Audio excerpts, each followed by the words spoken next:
Sean Fruin here with another Leanrevit.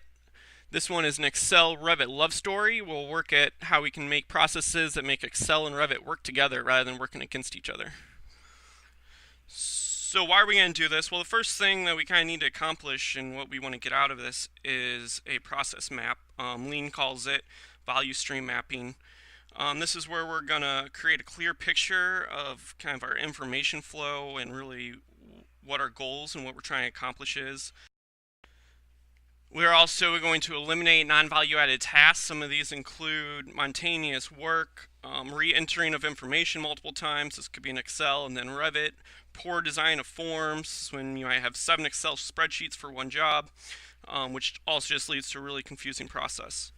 So how are we going to pull this off? We're going to take a systematic approach, which pretty much just means being organized with all of our parameters in Revit, make sure they match up with Excel so Dynamo can read them, and then take advantage of each piece of software and what it's good at. So Revit and Excel are both really good databases, but while Revit is more for the graphical kind of side of things, Excel is a lot better at just powerhousing a lot of data. It's a lot easier to write if functions and stuff like that, at least for me. So Dynamo is like our dark energy, if you will. It's kind of the glue that holds everything together. It's in the background, you don't really see it, but it's the tool that's allowing us to flow all this information systematically between each other. I mentioned other applications. This would be like Trace 700, for example, that if you can get into Excel, then you can also push it into Dynamo after that, so it opens a lot of doors.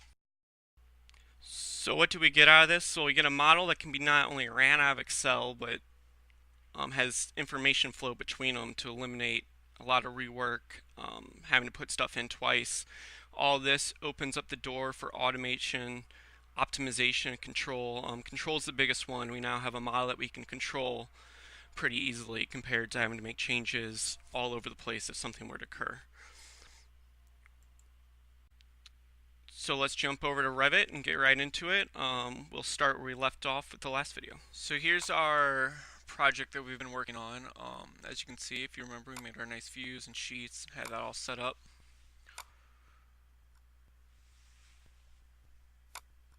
So as you can see, we have some data in here, some architectural parameters, some of the geometry stuff. So now let's go to an Excel file, and here's our new job, and we literally have no information in here at all. This is something that will house kind of all of our information. You got the UFC down here. So the UFC is nice. It kind of governs the military jobs I've had the chance to work on, and we're gonna let this drive our model. So as you can see, you have these room codes that we're going to VLOOKUP into Excel to do some calcs to get our exhaust air. We're also going to have these notes help us fill in some things like where we need stats. One's about humidistat, another one's about pressurization, stuff like that. So we're going to use these notes to help us put stuff into the model. Here's the ASHRAE stuff too, so we have also VLOOKUPs on this one to do ASHRAE calcs, some other tables down here that we VLOOKUP in. Alright, so let's just run through this real quick. This is where all the data is going to pull in. As you can see, it's just a whole bunch of if statements getting us through this whole thing. There are a couple spots where I have to input data. Pretty much most of this will populate itself. So let's save that. Get into our friend Dynamo.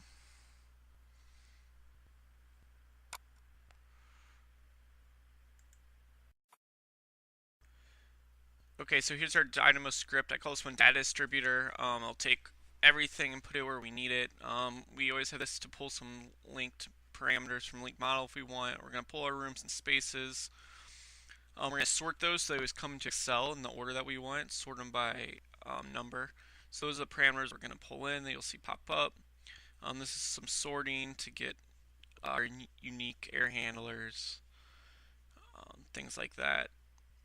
So then we're going to write all this to Excel, then read it all back from Excel after it does all the calculations.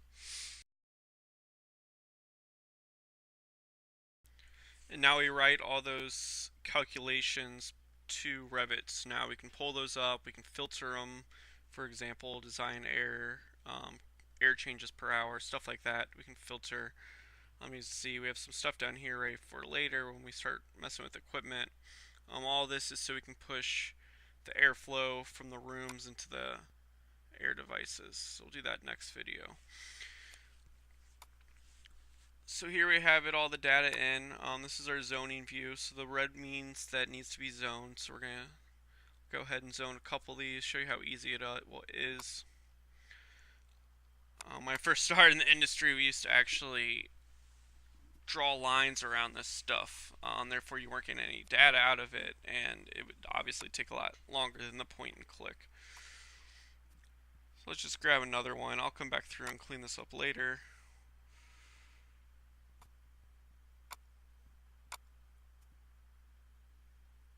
Let's apply one of these tags on here.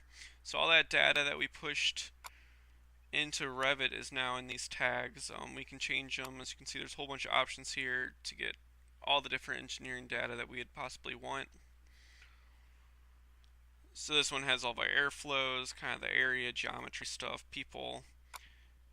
You have C code on there. It's just some of my things to let you do engineering. So let's go to our engineering data map page.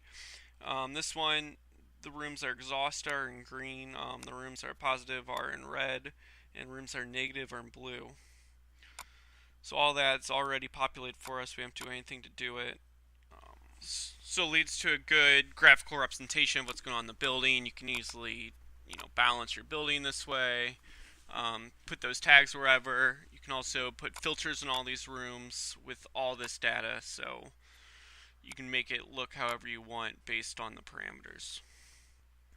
So here I'm quickly finding a room from our Excel data. So if you ever had an issue in a room, you can quickly find it. I hate trying to find rooms in big, large buildings. So here you just pull in your UFs or your ASHRAE stuff. As you see, only the white are the inputs really needed. So you get a lot of information in Revit with very few inputs. As you can see, if there's transfer, this stuff starts to show up to let you know that you need to put input. These ones right here would be on what room that air is going into. Right here we even got equipment that will be needed in the room coming up, and this is based on all those UFC codes. So sun's go on, some more of these should be showing up. There they go. And back in here, so we'll fill in those things. So let me clean this up, zone the building, get all those inputs in, and then we'll start having fun. So I say that because this is definitely the hardest part of the whole process. Getting all this organized, getting the parameters in Revit, making sure it matches everywhere can be pretty tedious and daunting, but I hope you see that it's well worth it. We're able to get a lot of information with very little time into Revit, use that information for graphicing purposes, and now we'll start replacing equipment, which I'm really excited about. I hope you guys are too, and see you next time. Thanks.